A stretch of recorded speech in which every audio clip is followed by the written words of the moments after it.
Hey, welcome on my channel, and today I want to address a question that bothers, I'm sure, millions of people around the world.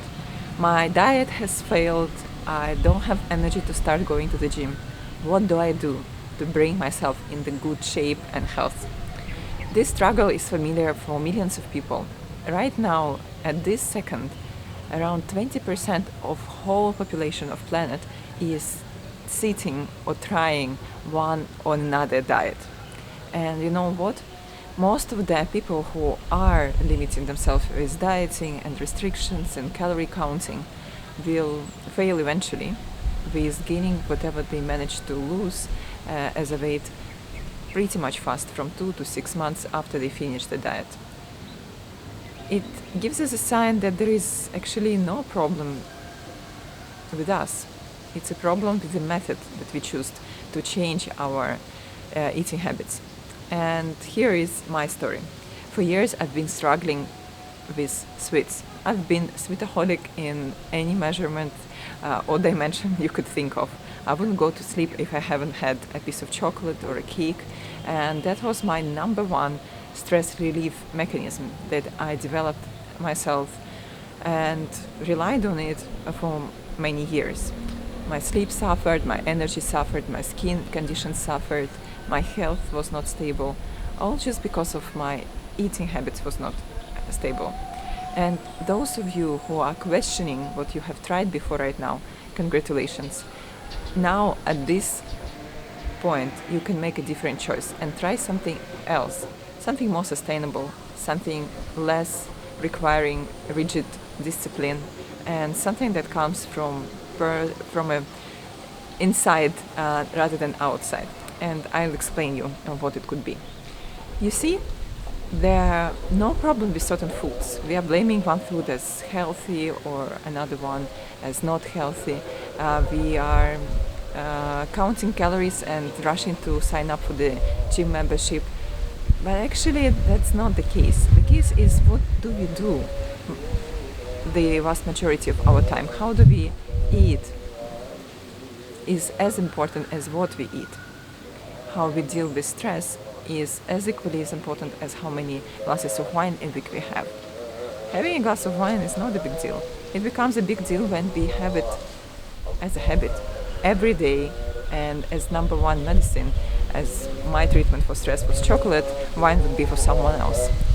So eventually, in all these examples with our dependency on alcohol or sweets, or in general our habits, our food behavior becomes in the focus. And food behavior, it's a multiple things that we do. And actually we can break them down into three main areas. First area is what we actually eat. Majority of time we should aim to eat whole foods that hasn't been processed much, that are not packaged or produced on the plants. Also important, what way we eat food. Are we in a good mood? Do we take our time to feel satiety?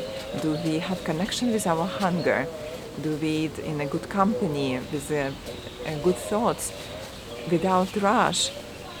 That's all important.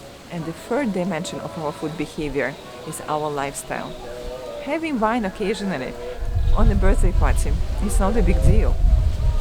The big deal is when we rely on it too much, and when we compromise our sleep, when we don't know how to deal with stress.